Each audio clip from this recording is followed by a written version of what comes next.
Checking accounts, they charge you based on how many transactions you do. Some of us have the day-to-day where it's like $5 and you get 10 transactions, then it charges you a bunch if you go over. But most of us have an unlimited checking account, which right now at the banks is about $15 or $16 a month for unlimited transactions. With both the day-to-day regular types of checking accounts and the unlimited accounts, you can often have all of your fees waived if you keep a minimum balance. Now, typically, it's a little bit different bank to bank. You can check what it is with your bank. It's typically around the $5,000 mark. Now, the reason I like to suggest to people to do this is you can kill three birds with one stone. Number one, you can get all your bank fees waived.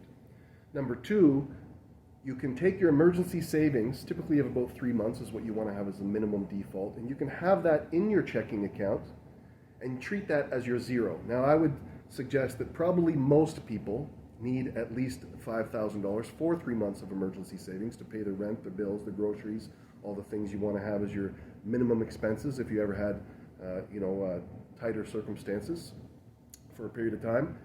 And having this in your account not just waives the banking fees, it gives you a place where you can have your emergency savings. And there's a third benefit, actually. One of my arch nemesis is overdraft. It's my arch nemesis because as a student, I lived in it for a year. Probably some of you have spent some quality time in overdraft, and maybe none of you ever have. It actually hits the people with the lowest amount of income and the people that have the lowest amount of money more often than anyone else.